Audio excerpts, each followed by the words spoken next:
Introducing the Paddy Power World Darts Championships.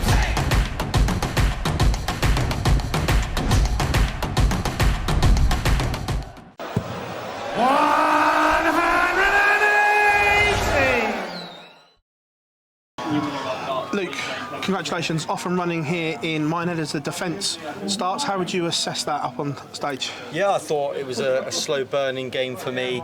I actually tried a new set. I just thought that the old set maybe run its course. I was practicing them with Michael in the back room and they just weren't going in. I thought, let's try a new set. Tried it up there at the start, and even though I think I was 4-1 up, I thought, nah, they don't feel right. So I switched back to the old ones and kind of felt a bit more confident with them. And you have to try and test yourself in them moments, try and new darts out, but it didn't quite work for me. So I just went back to the old set and I felt a little bit more confident with them. But I think Gabriel missed a few darts at the start there to let me in, and I took full advantage. Was there a frustration up on the stage? Yeah, because I didn't feel myself, to be honest. Yeah, I didn't feel that lethal Luke Humphries self that you usually feel up there, but I don't care about how it went. As long as I win, that's the main thing. Of course, that allows me to go into tomorrow to change things. But it's hard to beat your best all the time. Not been at my best maybe a couple of weeks now, but I know what it takes to be at my best. So I'll work hard to make sure I get back there. After an early exit at the Slam, was it important to come here and just win to try and rebuild confidence and rebuild Luke Humphries? Yeah, definitely. I think wins give you confidence, don't they? Sometimes it's always nice to hit 110 averages, 105s, 102s, but if you're doing that and losing, it doesn't give you any confidence. So as long as you're winning, that's all that really matters. And it's just, I think sometimes for me, I think if you're going to get me, you get me first round. That's when I feel a little bit cold, a little bit not at my best.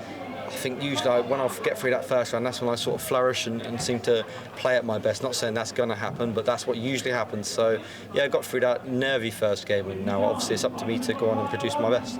But all eyes are on the other Luke winning the Slam and the performance that he's put on here. But do you like that? Just go under the radar and be Luke Humphries while all eyes are elsewhere? Yeah, I think that all eyes have been on me and Luke this year.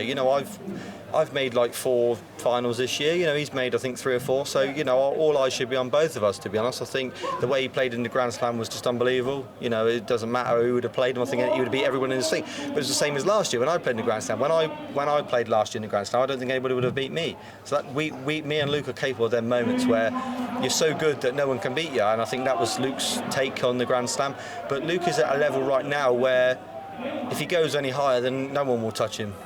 That's just an obvious thing, isn't it? He's at that level now. If he gets any higher, then he's just going to take the game away from everybody. So, I'll just do my best to try and keep with him. But I know that I'm one of them players that can test him. And I think he would enjoy playing me because we have great fun, but also we have great games as well. But at this moment in time, he's definitely at that level where you have to play your A game or it's game over. Been a testing day for a lot of the higher ranked players and the names, because they've been disappearing all over the place. What's it like in and around the practice room when the big names go out but you're still standing? Is that a nice feeling? It isn't. It's not a nice feeling, but it's also not a nice feeling because I like the days when you got all the top players still in and it's all exciting and you don't know who's going to win. Whereas if the top players keep going out and out, you kind of can write who's going to get through. Whereas now, I don't think you can, to be honest. I think everyone's taken a little bit of inspiration from the likes of Richie and Mike De Decker and Martin Lukeman at the Grand Slam. That doesn't matter who you are, you can do it. You can make major finals. So I think that little bit of inspiration is helping everyone, and it's great. I think that the sport is getting so unpredictable. I think it makes it great. You don't want that one person that dominates and wins everything because it doesn't make it as fun. So yeah, I think this is the funnest the sport's ever been. Luke, congratulations. Thank you very much.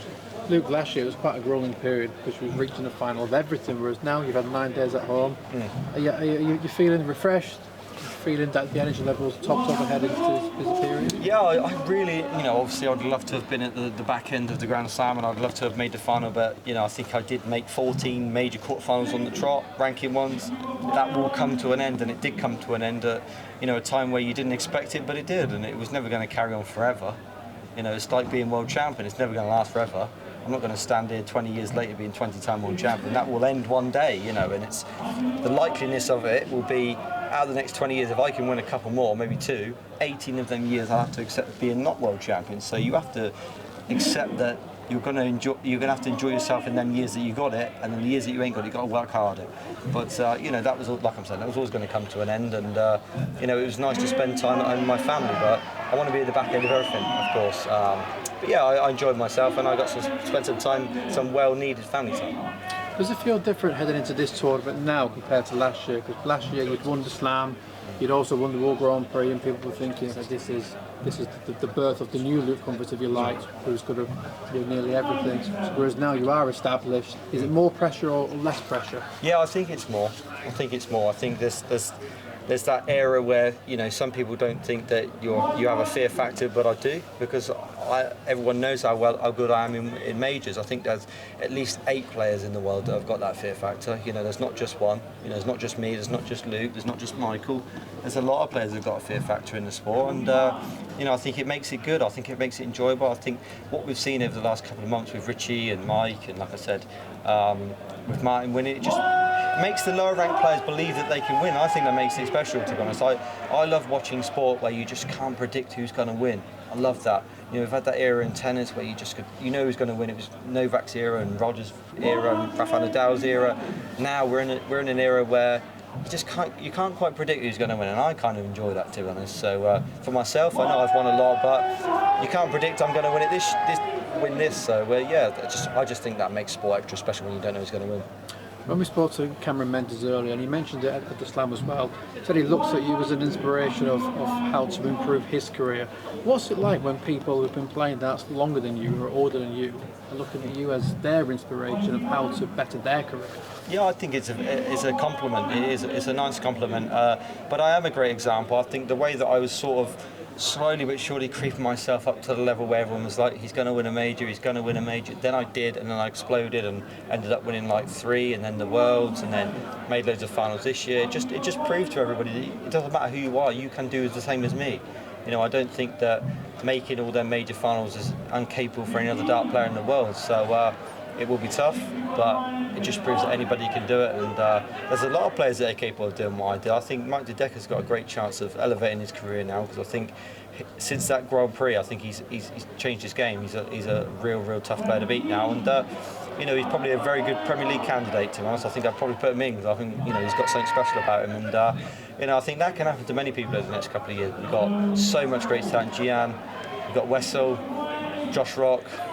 Yeah, I mean, the sport's going to be so exciting over the next couple of years. I'm just hoping I'm a part of it. Introducing the Paddy Power World Darts Championships.